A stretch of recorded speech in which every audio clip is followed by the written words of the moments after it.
Absolutely no one is making Craig Conroy and Ryan Huska's job any easier as training camp rolls on.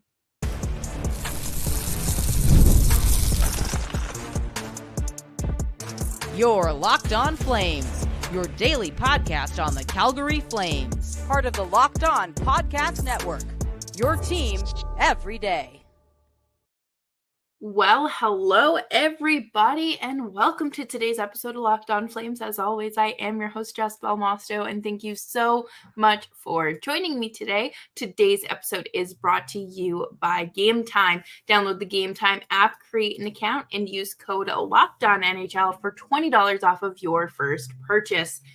Today, we are going to talk even more about the latest out of camp, as well as difficult decisions that have to be made and how no one is making this any easier. And there is no clear-cut path to any solution, it feels like. Open spots, who's in goal, who you waive, who you don't waive, all that and more on today's episode of Locked On Flames. Make sure you're subscribed wherever you get your podcasts, as well as on YouTube. We are here for you Monday through Friday, 5 days a week, your team every day. So last night, the Flames beat the Kraken in overtime. Kadri called game. It was a good game. Sam Honzek, listen, he is showing everyone that doubted him, like, he's proving them wrong. He's proved me wrong. You know, last week I just talked about how I'm not sure, like, not really sure what's going on here. I'm sorry, I was not familiar with your game like that. He has been playing very well. He scored a shorthanded goal last night, and even he was like, yeah, that a PK goal doesn't happen too often, but, you know, like, I just went for it. That's what the Flames need. The Flames need people who are going to take those risks. They need people who are going to shoot the puck, who are going to get creative and get the puck in the net. And he has as many points as Matt Coronato. And that's not something I had on my preseason bingo card. I actually didn't have anything on my preseason bingo card because I didn't make one. But I am surprised to see him outplaying Sam Morton. I thought that Sam Morton was going to come in and just tear it all up. Not that Morton's having a bad camp by any stretch of the means, but I just was not expecting Sam Honzek to set the bar so high for men named Sam on the Flames. I cannot talk about the game without mentioning Vladar. You know how they say, like, oh, rent's due, so, like, someone's working a lot harder, or rent must be due, so they're, like, what's the word? Engagement farming on Twitter. Things like that to, like, you know, pay for your bills. Well, Dan Vladar was playing like rent was due because he looked pretty great. He did not look like he was going to go out quietly. He looked as if they were, you know, he was like lip syncing for his life. He was goaltending for his life, and he looked well. He had some great saves. He had some great recoveries. He, you know, was a snowman. He did let in a goal when he didn't have his stick, but, like, at the end of the day, oh, there's only so much you can do there. We're going to talk about it a little bit later, but, like, what? I feel like the competition just got even tougher. And we'll, you know, like I mentioned, we'll talk about it here in a little bit, but, like, what do you do? There is no clear-cut path for Vladar or Cooley right now. And it's so hard. It is very difficult because we all came into this situation thinking Vladar and Wolf, they'll figure it out. No, we might be talking a whole different tandem. Who knows? Um, but Ryan Huska had a really good quote about Sam Honzek post game. And he said, after last year, everybody was talking about, oh, geez, where is this Honzek guy? Is he going to be a player? Well, he is a player, a pretty good player. So we're pretty excited about where he's at right now. Imagine building up a player like that. That's fantastic. Having a coach that is not only validating like you face to face and rewarding your work, but also praising you to the media and making sure that the people that doubted you, i.e., the fans, know that it's not like that. It's not like that in that locker room. Huska believes in him, and that's great. I think that he has displayed enough for people to believe in him and kind of change their tune there. Backlund did miss he missed the whole third period last night, and there wasn't really an update post game. He was at skate this morning, nothing big. And it was just another tough night for Jacob Pelletier. You guys, this is like the worst thing that could have possibly happened for him. I was watching the game last night, and I will admit I was in bed, cozied up with my hot chocolate, and not hot chocolate. It was apple cider. But regardless, with my electric blanket, scrolling on my phone while listening to the game because it was a Seattle broadcast. Didn't have the Flames broadcast on ESPN Plus. And I was looking up, and I didn't see Pelletier out on the ice too often when Coleman and Backlund were out there. Maybe that's because the Flames were so shorthanded I didn't notice him in the second period. But like, I truthfully only saw him on the ice maybe twice. At the start of the period and then the final shift of the period. And if he was on the ice, clearly didn't do anything to garner my attention. So that's where things are at. And it's tough. There's still 2 preseason games left. He was skating with the second group today. We saw another player go on waivers. Could he be next? But coming up next, we are going to boggle our brains even more with some goalie talk because these men are not making it very easy for any of us. And I think that there's a larger discussion to be had. And we will be right back after this. Hello, NFL fans. You can start the season with a big return on FanDuel, America's #1 sportsbook. So when you get a hunch in the middle of the game, you can check out the latest stats, view live play-by-play, and so much more on the same screen, same page where you can place your bets. Go check out the NHL futures. Why don't you place a bet on the Nashville Predators winning the Stanley Cup? I think that that's something that's, plausible. I'd put money on that more than I would put I almost said Arizona Coyotes, the Utah Hockey Club winning, or, Macklin Celebrini for Calder versus some Joe Schmo. Like, I think that that's a reasonable prop to put some money on. And you will get started with $200 in bonus bets guaranteed when you place your first $5 bet. That is FanDuel.com.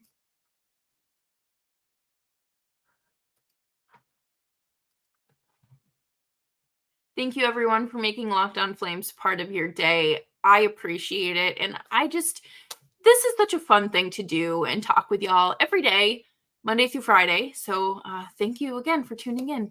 And there's 2 preseason games left, which feels crazy to say because 3 months ago today, free agency started. Free agency opened 3 months ago. And here we are, the start of the season. 2 preseason games left. do you give Dustin Wolf another start just to keep him fresh? Or do you give one game to Cooley, one game to Vladar, or do you split? Do you do one Wolf, one Vladar, or one Wolf and one Cooley, or one Cooley and one Vladar? Like, how do you split it? We have seen them switch goaltenders through the game. So, I mean, I wouldn't be shocked if that's something that is explored, because at the end of the day, you need all of the data that you can get in order to make an educated decision. And after last night's performance against Seattle, I don't think Dan Vladar has made this any easier. I think that he is the likely candidate because he has more tenure and more NHL experience than Devin Cooley. I don't know. And they're not going to roll with a Cooley and Vladar tandem and just plop Dustin Wolf in the AHL because he is waiver exempt. I feel like that would be so incredibly counterproductive for the team, as well as your relationship with your hopeful franchise goaltender. I am so glad that I am not in charge of making any of these decisions. I could probably fill out a nice forward route, like a nice lineup, except the goaltenders. Like, would I sign Tyson Barrie to a PTO? Probably not.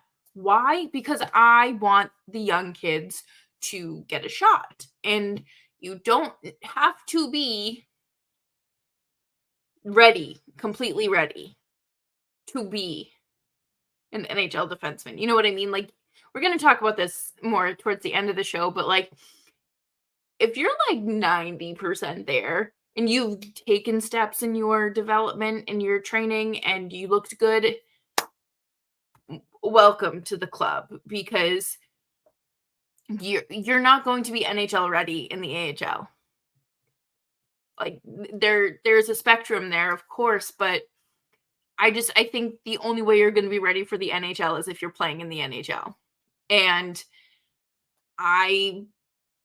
that's how I felt about Dustin Wolf last season. Like, there's no point in keeping him buried in the AHL if there's an opportunity for him to play, which is why I was high on trading Markstrom in the season. The Flames, while they were flirting with a playoff spot, it was not sustainable.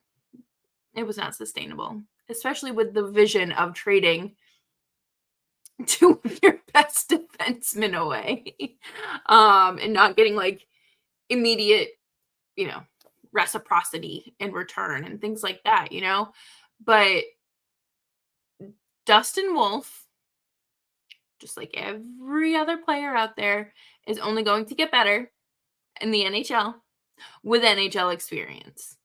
And that's not something controversial to say by any means. I think that is kind of common sense. He played 17 games with the Flames last year, .893 save percentage. Not great, but certainly not the worst. And he played his best hockey when he was like committed to being up with the Flames. There was no bouncing back and forth. And I think that is so important because you need stability, you need structure, you need to know that you are not, even like, it's not like the Wranglers are still in Stockton and you have to get on a plane and, you're moving your whole life and like all that. You got to live out of suitcases and whatnot. No, like, you're in the same city. And I think that's very important. And I'm really glad that the Flames did put an emphasis on making that happen, because it's crucial to your development. You should just be able to walk down the hallway and snag one of your guys and say, suit up. Or, hey, you're going on waivers. Whatever the case may be, good news, bad news, everything. I think having everyone in like a general vicinity is a good idea. Like, it's very confusing to me. Like, I shouldn't have to not me personally, but I don't think you should have to charter a plane to get your AHL players back and forth between your NHL club. And if it's a plane, then it probably should be like a quick ride. Like Syracuse and Tampa. That's crazy to me. That's crazy. But anyways, I digress. I think Vladar has shown you what he's going to be, and that is a backup goaltender. Devin Cooley has not shown you anything other than what you've seen in the preseason and in his performances with San Jose. But you know that Cooley has settled down, has settled in, knows what it takes to be a professional goaltender, professional hockey player. While he is very funny and a great, vibe setter, if you will, I don't know if you're running a tandem with two very inexperienced goaltenders. Sure, you're running a tandem with, say, Vladar and Wolf, with inexperience. It's going from inexperienced to very inexperienced. And, like, they're kind of the same thing. But Vladar has, carried that workload in terms of, like, consistently playing, not like a full-time backup. Like, Jacob Markstrom did a lot of the heavy lifting. And that's what makes this so hard, because you don't have that starting goaltender, like that caliber player. Like, you have to figure this out yourself. And it's going to be ugly. It's not going to be fun. Coming up next, though, we are going to wrap up the show on a much higher note, talking about the latest out of camp and who's the latest Flame to get waived, all that and more. If you are like me, I'm sure you love going to live events, whether that's concerts, games, theater. I do love a good show, or say a comedy show. Game Time has you covered, and they have a new feature called Game Time Picks that makes getting tickets for your favorite live events even easier. Game Time Picks filters out all the fluff and only shows you incredible deals on great seats, so you don't have to sift and search through thousands of tickets. I like an easy process. I want to click 2 buttons and get me to a general area and have something picked out for me. I want to be able to see the view from my seat, and Game Time has that options. And there's an all-in pricing option, so you just have to toggle that, and you will get all-in pricing, so there are no surprise fees at checkout. And you can get in on the action with Game Time today. Take the guesswork out of buying tickets with Game Time. Download the Game Time app, create an account, and use code LOCKEDONNHL for $20 off of your first purchase. Terms apply. Again, create an account and redeem code LOCKEDON NHL for $20 off. Download Game Time today. What time is it? Game time.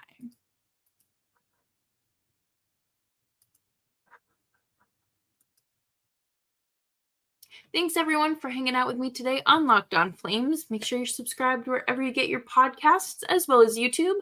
And you can find me on Twitter at Jess Belmosto. Today, the Flames did place another player on waivers. Their players on waivers from yesterday cleared and have been reassigned to the Wranglers. And now Ilya Solyov is the next player to be placed on waivers. Interesting. I think that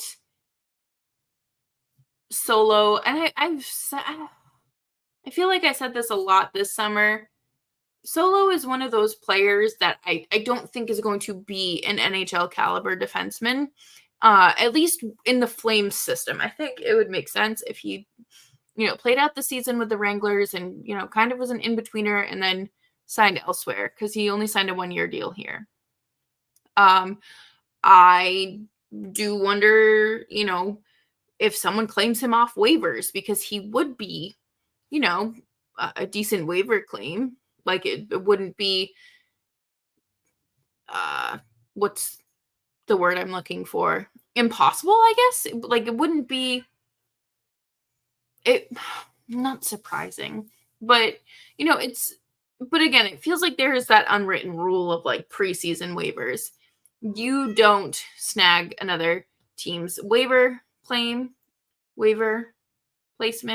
player placed on waivers, unless you absolutely need to and it's a stud. And I don't know.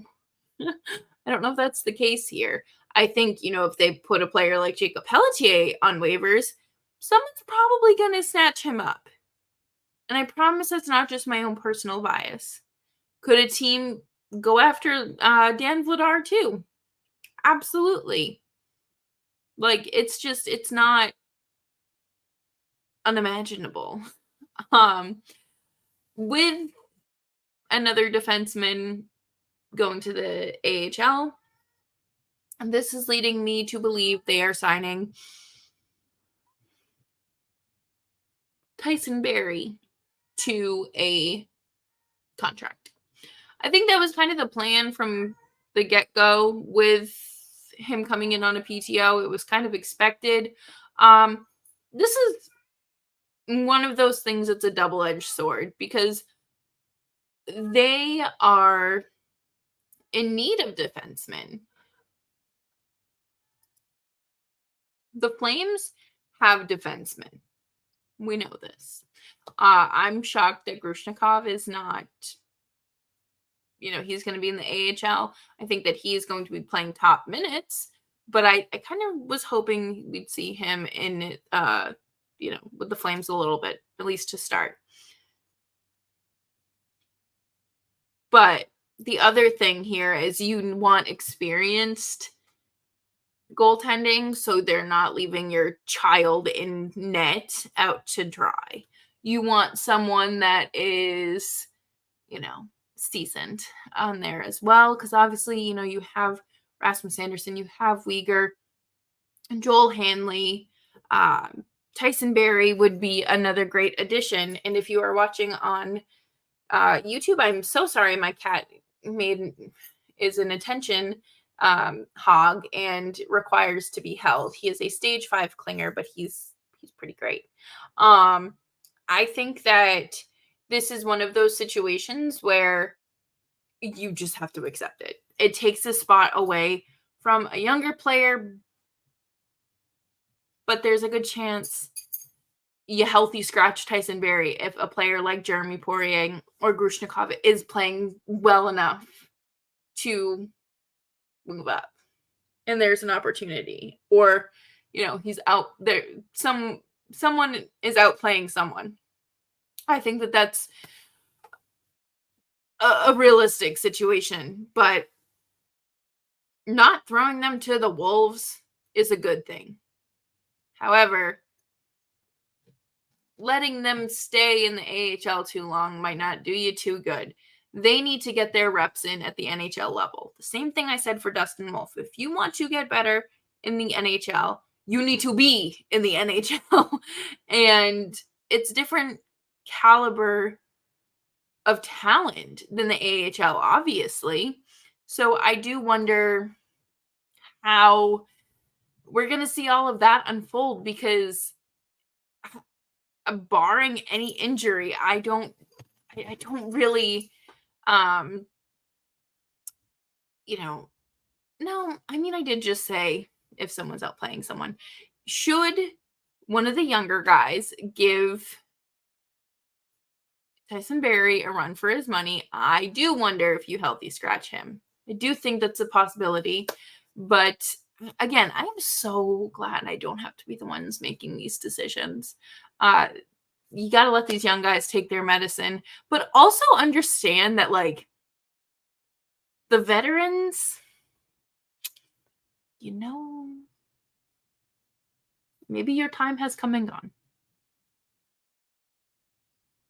Tonight at 6 p.m. Mountain Time, the Flames will release their first episode of The Chase on their YouTube channel, as well as Flames TV. Looking forward to some behind the scenes content. I eat that up. I don't care what sport it is or what team, any of that. I love seeing day-to-day operations, humanizing things, and just more content. And of course, my favorite players this time around. And that will do it for me today on Locked On Flames. I hope you all have had a great start to your week. I hope you have a fantastic evening. Please make sure you are subscribed to Locked On Flames wherever you get your podcasts, as well as YouTube. We are here for you Monday through Friday, 5 days a week, your team every day.